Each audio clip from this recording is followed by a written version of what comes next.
First class? Susan barely glances at the ticket before a smirk creeps onto her face. A low chuckle escapes her lips. Maya blinks. Is there a problem? Susan shakes her head, still smiling, as if she's in on some inside joke. Oh, nothing. Just unexpected. Maya stiffens. The weight of the laughter clings to her like a stain she can't wipe away. Nearby passengers pause, catching the moment, then look away just as quickly. No one says a word. Her grip tightens around her boarding pass. Unexpected how? Susan shrugs, eyes flicking over Maya's outfit, then back to the ticket. You sure you're in the right line? A hush lingers. A man in the queue shifts his weight. A woman clears her throat, but no one steps in. Maya inhales sharply, steadying herself. It's not just a mistake, it's a message. Maya squares her shoulders. What exactly is so funny about my ticket? Susan exhales, the smirk still ghosting her lips. Relax, it's not that deep. Not that deep, the words burn. I'd like an answer. Maya's voice is calm, controlled, but sharp enough to cut through the pretense. Susan rolls her eyes, barely masking her annoyance. It's just... I thought there was a mix-up. First class isn't usually... She stops, but the unfinished sentence speaks volumes. Maya's stomach clenches. She knows exactly what Susan meant to say. Passengers shift uncomfortably. A businessman taps at his phone, pretending not to hear. A teenage girl glances up, then looks away. The silence from the crowd is louder than Susan's words. Maya swallows the bitterness rising in her throat. She's been here before. Boardrooms, conferences, upscale restaurants. Always questioned, always doubted. She exhales slowly. I belong here. Now, may I board? Susan hesitates, her smirk faltering, but instead of an apology, she simply steps aside, waving Maya through like she's doing her a favor. Maya walks past her, head high, but the sting remains. Maya steps forward, but the weight of the encounter lingers. Her gaze sweeps across the boarding area.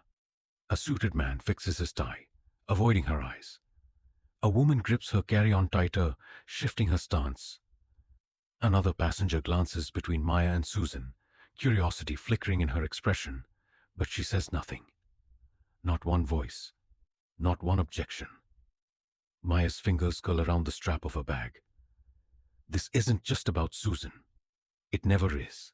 The silence, the complicity, it's everywhere. She exhales slowly, forcing her heartbeat to steady.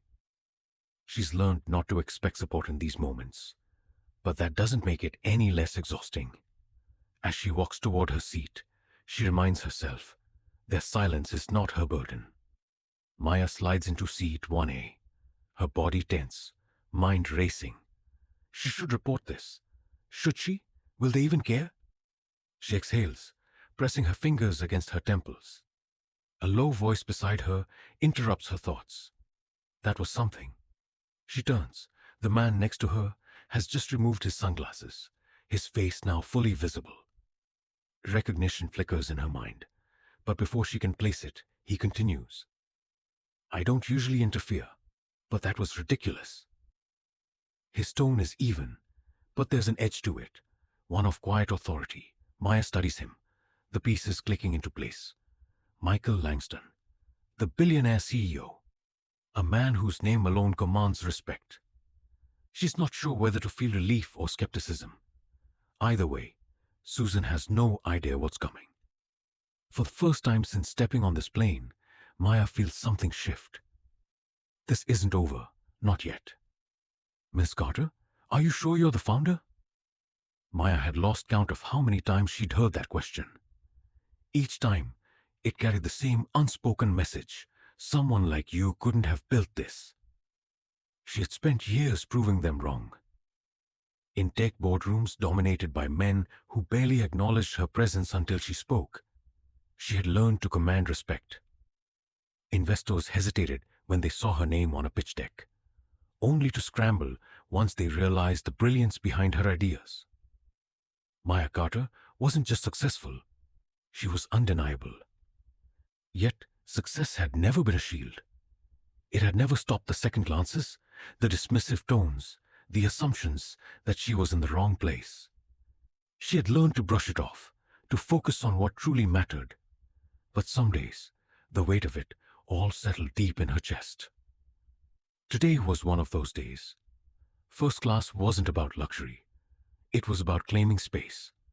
She had booked the ticket to celebrate closing a multi-million-dollar deal, her biggest yet, a moment that should have felt triumphant. Instead, from the moment she entered the airport, it was a series of small familiar cuts. The TSA agent's extra pat-down, despite her clearing security. The skeptical glance from the gate attendant before the inevitable, "Are you sure you're in the right line?" She had smiled through it all.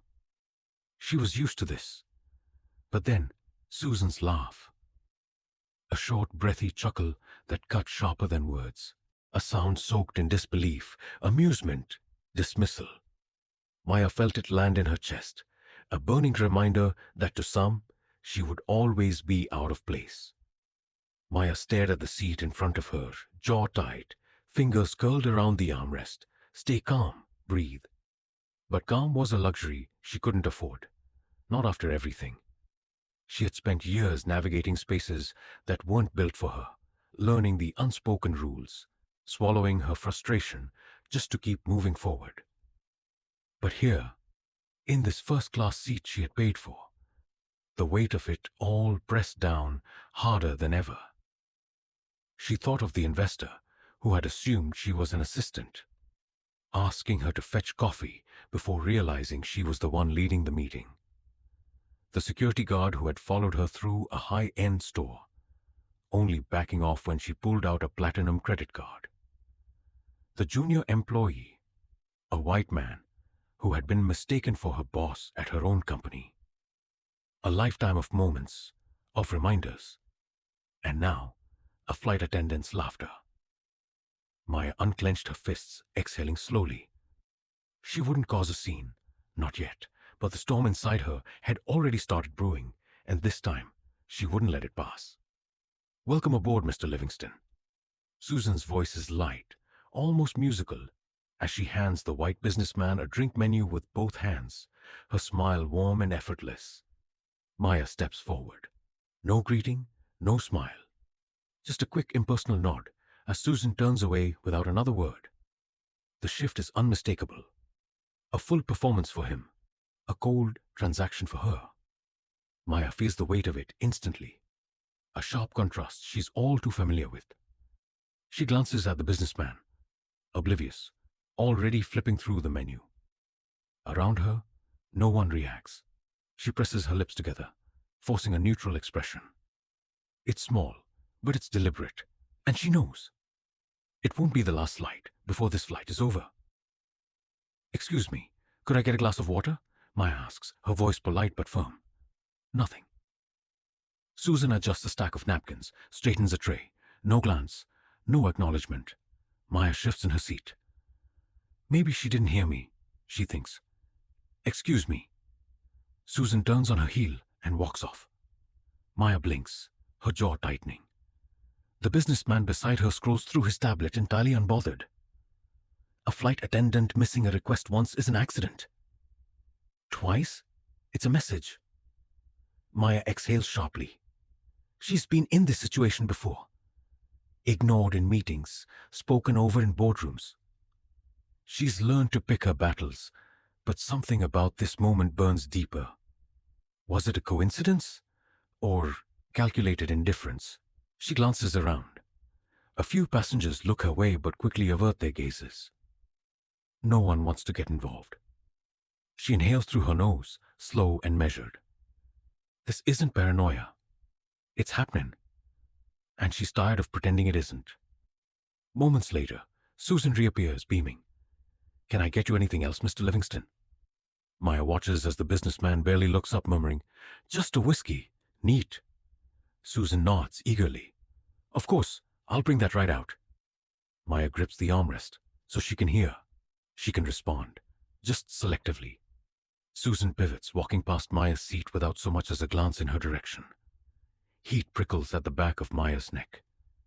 This isn't bad service. This isn't forgetfulness. This is intentional. The businessman sips his water, relaxed. He doesn't see it. Or maybe he chooses not to. Maya clenches her jaw, swallowing the words rising in her throat. Maya's fingers tap against the armrest, measured and rhythmic. She's been here before. The boutique employee watching her, instead of the real shoplifter. The investor, assuming she's the assistant. The colleague who spoke over her, only to repeat her exact point as his own. Her nails dig slightly into her palm. Every moment like this chips away at something inside her. She exhales, steadying herself. This isn't about a drink. It never is. It's about being seen, respected, treated as an equal. And if Susan thinks Maya will stay silent, she's about to be proven wrong. Susan's voice cuts through the low hum of conversation, sharper than necessary. "Ma'am, I need to see your ticket again." Maya glances up, brows furrowing. The boarding process is long over, and she's already settled. There's no reason for this. "Excuse me," she says, keeping her voice steady. Susan folds her arms, her lips twitching with something too smug to be professionalism. "Your ticket. Now please." Maya's fingers tighten around her armrests. She knows what this is, knows it deep in her bones. Around her, passengers turn, curiosity flickering in their expressions. Some pretend not to watch. Others don't bother hiding their intrigue. Slowly, Maya reaches into her bag, retrieving the ticket stub. She's already presented once. Susan snatches it, scanning it, as if expecting to find something wrong. The moment drags, thick with tension. Then, Susan exhales dramatically, handing it back with a casual shrug. "All set," she says, tone clipped, but she doesn't move away. Instead, she cocks her head, voice lifting just enough for nearby passengers to hear. "You should be in economy." The words land like a slap. The air shifts. A hush spreads through the cabin. Maya keeps her face blank, but her jaw tightens. Around her, whispers start. A businessman 2 rows ahead smirks, shaking his head like he finds the scene amusing. Others glance away, uninterested in getting involved. Maya exhales slowly, meeting Susan's gaze head-on. "No," she says evenly. "I'm exactly where I'm supposed to be." Susan blinks, a flicker of something, annoyance, crossing her face before she plasters on a condescending smile. "I just need to double-check." Maya doesn't hesitate. She unlocks her phone, scrolling to the email with her first-class confirmation. The proof is undeniable. She holds it up, the bolded text clear as day. Susan barely glances at it. "Just making sure," she mutters, rolling her eyes. No apology. No acknowledgement of the accusation. Just a dismissive shrug before she turns on her heel. The businessman chuckles under his breath. "Unbelievable," he mutters, shaking his head with amusement. Maya doesn't react, doesn't give him the satisfaction of a glance. But inside, her pulse pounds. Her fingers curl into her palm. The laughter cuts deeper than the words ever could. Susan, smug and satisfied, saunters away without another word.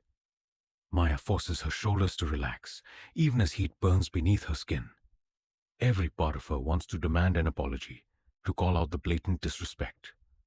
But she already knows how that would end. A confrontation would make her the problem. The angry black woman, the overreacting passenger, the difficult one. She breathes in deeply, then out, smoothing a hand over her lap. Not because it doesn't matter. Not because she's letting it go, but because she refuses to let them control the narrative. Maya's frustration simmers beneath the surface, her fingers tightening around the armrest. The humiliation still lingers, but a movement beside her draws her attention. Her seatmate shifts, removing his sunglasses with deliberate slowness. The face behind them is unmistakable. Michael Langston, the billionaire tech CEO. His presence alone could change the entire trajectory of this moment. Susan doesn't recognize him immediately, her condescension blinding her to the shift in power. But Maya sees it. The sharp, assessing gaze Michael casts over the situation, the understanding that clicks into place almost instantly. He exhales slowly, then leans forward, his voice cutting through the tense atmosphere. "Excuse me, but is there a reason you're treating my guest like this?" A ripple of awareness spreads through the cabin. Conversations halt, heads turn, and eyes lock onto the unfolding exchange. Susan stiffens. The color drains from her face as the weight of her mistake begins to settle in. I was just following protocol." Michael tilts his head slightly. "Really? Because I didn't see you double-check anyone else's seat." Maya watches the shift, the confidence bleeding out of Susan's posture. She stammers, reaching for an excuse that won't come. Michael doesn't break his steady gaze. "I want to speak with the head flight attendant." Susan's breath hitches, her composure cracking. "There's no need for that." "There is." His voice is firm, leaving no room for debate. A nearby attendant, sensing the gravity of the situation, nods and hurries to comply. Maya remains silent, allowing the moment to unfold. Her restraint speaks volumes, a quiet resistance that holds its own power. A few rows back, the glow of a phone screen catches Susan's eye. A passenger is already recording, their camera trained on her. "This is wild," someone mutters. "Twitter's gonna eat this up." Susan's throat bobs, realization dawning. This isn't just an uncomfortable confrontation. This is going viral. The rules have changed, and this time, she's not in control.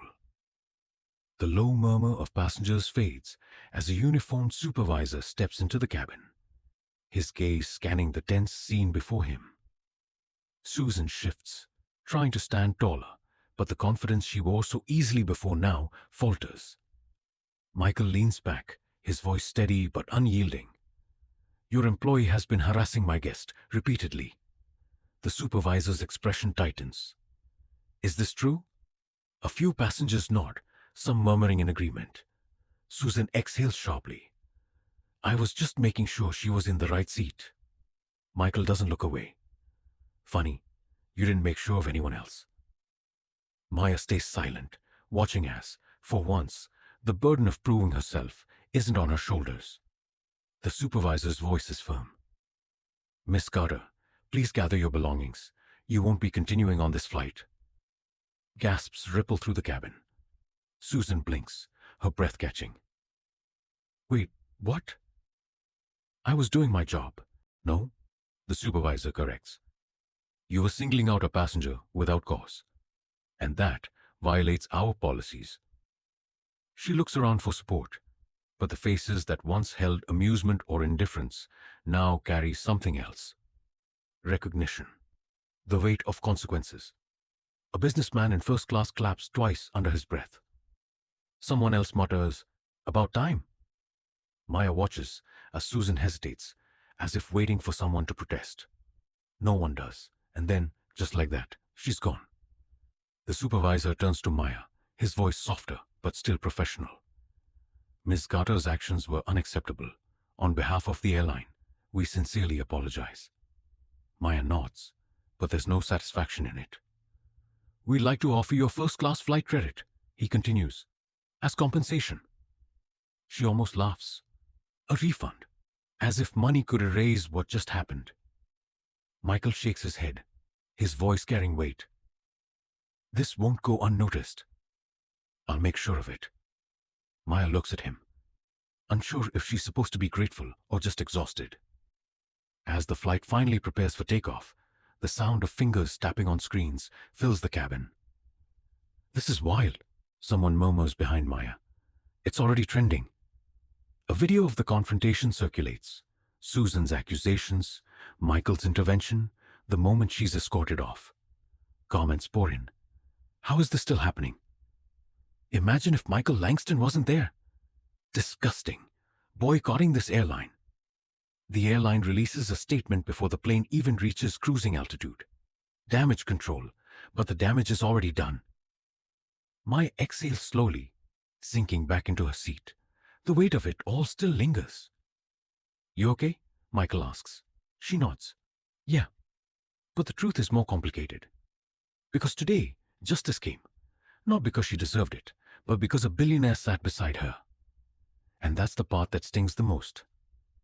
She looks out the window, the clouds endless beyond the glass. The fight isn't over, but today at least the right person paid the price. Imagine sitting in Maya's seat, feeling the weight of scrutiny for no reason other than an assumption. If this happened to you, how would you react? Would you stand your ground, speak up, or hope someone else does? Moments like these aren't rare. They happen every single day. The real question is, would you stay silent? Have you ever faced discrimination while traveling? In the workplace? In everyday life? Unfortunately, my story isn't unique, and many of you have likely lived through something similar. Let's not allow these experiences to go unheard. Drop your story in the comments. Share what happened, how you felt, and what you wish had been different. Your voice matters. And together, we can expose these moments for what they are. Unacceptable. Racism thrives in silence. Every time we ignore it, it continues. But every conversation, every shared experience chips away at the walls of ignorance. By engaging with the story, liking, sharing, subscribing, you help push this message further. More eyes on the issue mean more pressure for change. Let's not let this be another story that fades away. This wasn't just Maya's story. This is reality for millions of people. The only way to break the cycle is by bringing awareness to it. Change doesn't start with someone else. It starts with you. Let's talk about it. Let's make sure the next Maya isn't left to fight alone.